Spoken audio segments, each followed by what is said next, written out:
안녕하세요. 은한건축사입니다. 주택법을 적용받는 공동주택 상가를 용도 변경할 때 주택법에 따른 복리시설에 해당되지 않으면 용도 변경 자체가 불가능할 뿐 아니라 건축법과는 달리 행위신고 절차를 거쳐야 되는데요. 오늘은 복리시설의 범위와 용도 변경 시 행위신고 대상에 대해서 알아보는 시간을 가져보도록 하겠습니다.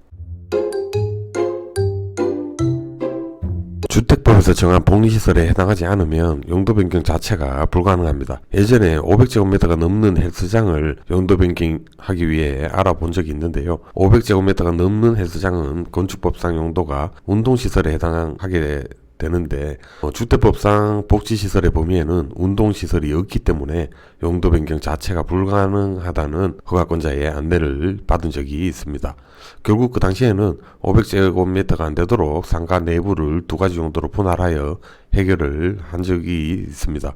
다음에 기회가 되면 해결했던 사례에 대해서도 이야기를 한번 해보도록 하고요. 우선 복리시설 범위부터 살펴보도록 하겠습니다. 눈에 안 들어와. 네, 주택법의 복리시설의 범위입니다. 주택법 시행령 제7조에 나오는 내용이고요. 1호 제1종 근린생활시설, 두 번째 제2종 근린생활시설인데 총포 판매소, 장의사, 다중생활시설, 단란주점 및 안마시술소는 제외. 그리고 세 번째가 종교시설, 네 번째 판매시설 중에 소매시장 및 상점. 판매시설 중에 여러가지 용도가 있지만 다른 건 안되고 소매시장 및 상점만 주택법에 의한 복리시설 범위에 해당된다.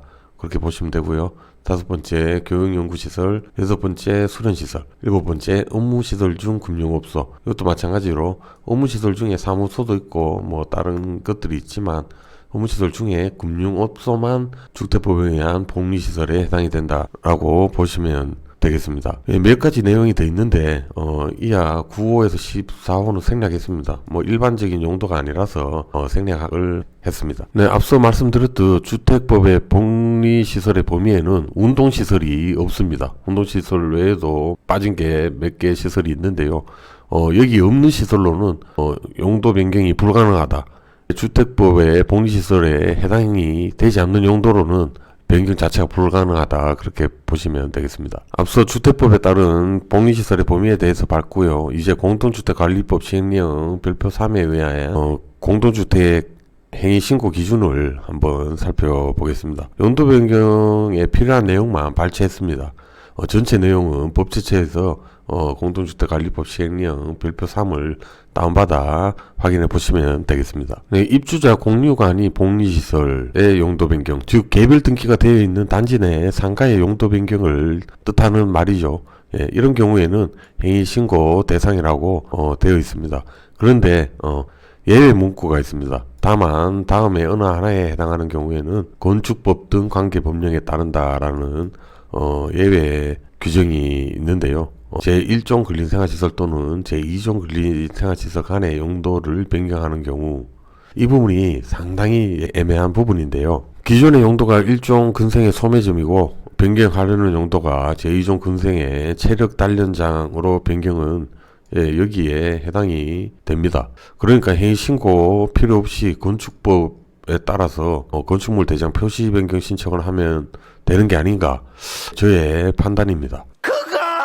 생각이고. 예전에 진행했었던 프로젝트는 기존의 용도가 판매시설의 상점이었기에 여기에 해당이 되지 않아 당연히 해긴신고 절차를 거쳤습니다. 최근에 검토 중인 프로젝트는 기존의 용도가 근린생활시설이고 변경되는 용도 또한 체력단련장으로서 근린생활시설입니다. 그러면 이 예외 규정에 따라 행위신고가 필요 없고 건축법에 따른 건축물 대장 표시 변경을 하면 되는 걸로 저는 보여지는데요. 또 건축법을 따른다면 근린생활시설 상호간의 용도 변경은 표시 변경조차 필요 없다는 또 건축법 예외 규정이 있기 때문에 정말 상당히 애매한 부분이 아닌가 싶습니다. 일단 제가 스스로 판단하기가 힘들어서 허가권자의 판단이 중요한 부분이라 해당 지역 주택가에 먼저 행위신고 대상이 맞는지 문의를 해놓은 상태입니다. 이 부분도 나중에 다시 한번 다뤄보도록 하겠습니다. 이건 너무한 거 아니냐고. 오늘은 주택법 적용을 받는 건축물의 용도 변경에 대한 내용과 복리시설의 범위 등에 대해서 이야기해봤습니다. 다음에 다시 찾아뵙겠습니다. 감사합니다.